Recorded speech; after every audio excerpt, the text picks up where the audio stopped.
Hi everybody, this is Waffennacht, and I wanted to showcase to you my PvE solo Warden build, Karth Guardian. As usual, I'll start off with the sets, and then the abilities, and all the other information. You can always stop at any point in the video and look at it without listening to me drone on about it. The sets I have chosen are the Legacy of Karth, 5 of them, Zaan's 2, Vateshran Lightning Staff, Sharpened, with double damage poison in the video. Maelstrom Inferno Staff. It is the charged trait, which may not be the best trait. However, it does have a small bonus in the fact that if you do set them on fire with Blockade of Fire, it carries over, and not any other trait would carry over if something like that were to occur. That's why I haven't bothered changing it.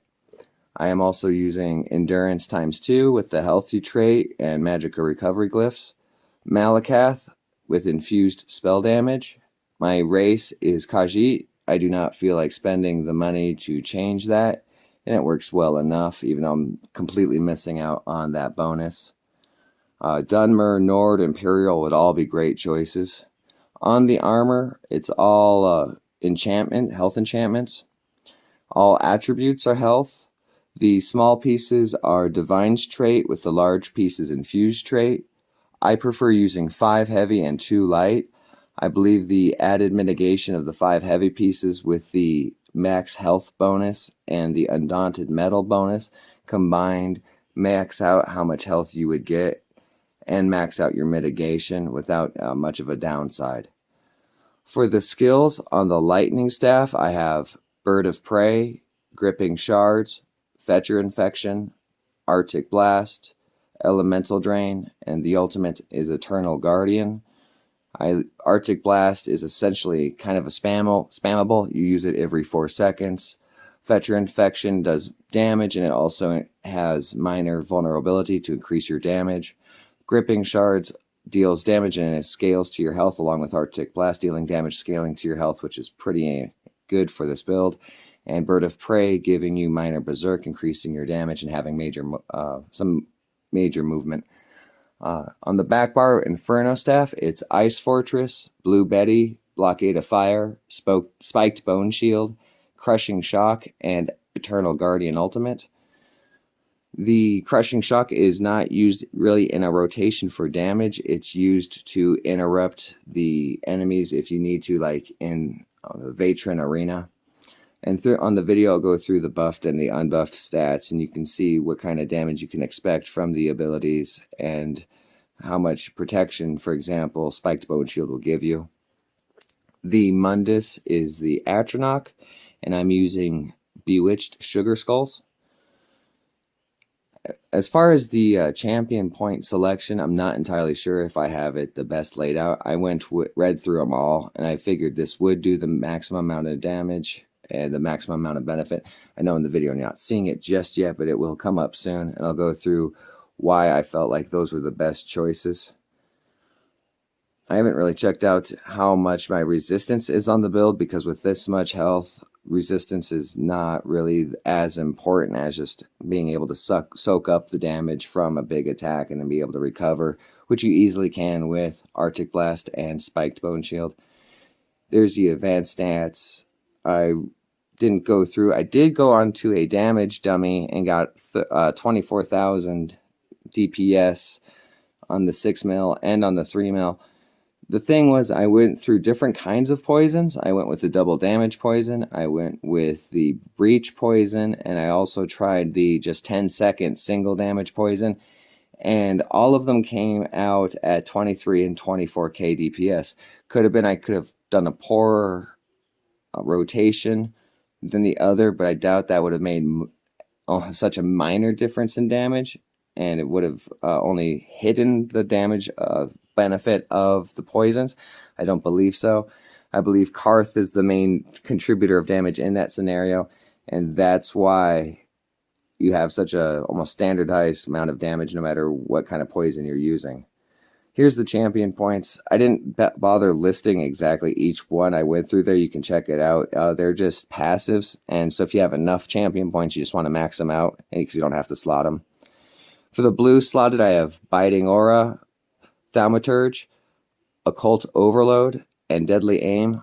I tried to max out the percent based damage modifiers because a lot of your damage comes from your sets and not from your actual abilities.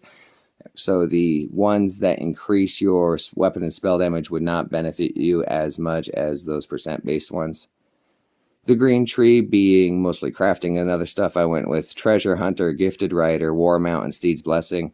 You know, things that help you move around when you're not in combat and making better gains when you find a treasure chest and all that.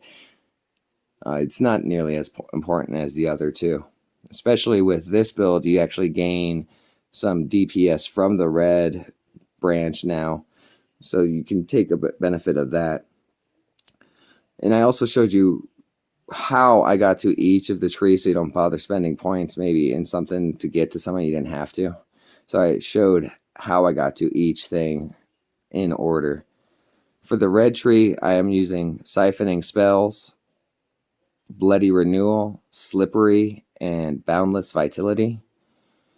I have the two that give you a return of stamina and magicka when you kill things, and when you're soloing dungeons and everything else, there's a ton of ads, so that gives you a ton of returns, so you don't have to invest as much in your recovery.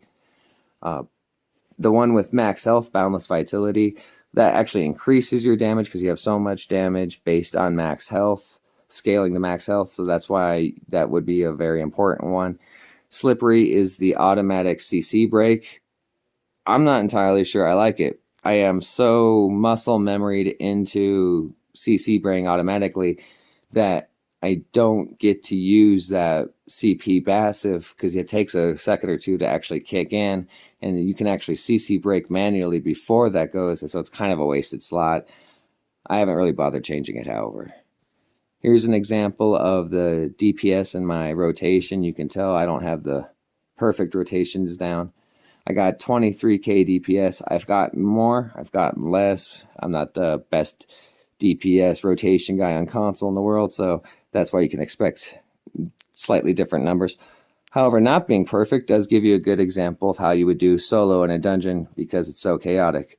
As you can see here, I'm not pulling off any kind of good rotation, just trying more or less to deal with damage when I can and survive first and foremost. This is Vateshran Arena, a veteran. Started off with this one because I feel like if you're going to solo, you got to be able to do the arenas that are intended for solo and not just group dungeons. And this, being a DPS check, is the most difficult solo experience I've had. Not because of some sort of mechanics or just focusing that one guy and killing him is just the most difficult experience I've had with this build. Everything else is a cakewalk. And as you can see here, I do use and kind of focus those flame shapers. They are the most dangerous part outside of that void ring. If you're a sorcerer, you can just use streak through it. Undo does not work, not as far as I saw. I guess I never could use Nature's Embrace well enough to get through it. I've heard you could do it, but that seems like it would be more work than actually just killing the shade. Your bear does tend to die in a situation like this. I think I had to respawn him twice throughout the whole battle. If you plan for it, it's not as big a loss as you would think, trying to respawn him. As you can tell here, it was too close to the end for me to bother spending the time trying to bring him back, so I just killed her and ended it without having the bear out. And here I show you what I got, mainly as evidence that it was veteran. And of course I got sword and board. I have no bows from any arena ever, but I have a plethora of sword and board. Here's Maelstrom Arena Vet. It's far easier than Vateshran Classic. The problem I actually did experience in this is the bugs. For example, on one of the Ice Frozen Ring, I killed the final boss, doing a no-death, and it just didn't register. And I waited 10 minutes for the game to register, ran around, just kept spawning trolls periodically, and I had to kill myself in order to have it all start working. So, no death for me. Aside from bugs, it's a very easy thing to do with this build. As you can tell, don't really bother doing a whole lot to try and protect myself or get out of AoEs. It has 50,000 health, and 55 in Vateshran when you with those bonuses. So you don't have to worry too much about anything as far as mechanics goes, except for one-shots. And even things that are considered one-shots for most builds won't be a one-shot for this build. I like the Legacy of Karth. It's craftable, it's easy to get a hold of, and it actually does really decent damage on a build like this. And because I need sets to do damage for me, seemed like a pretty good choice.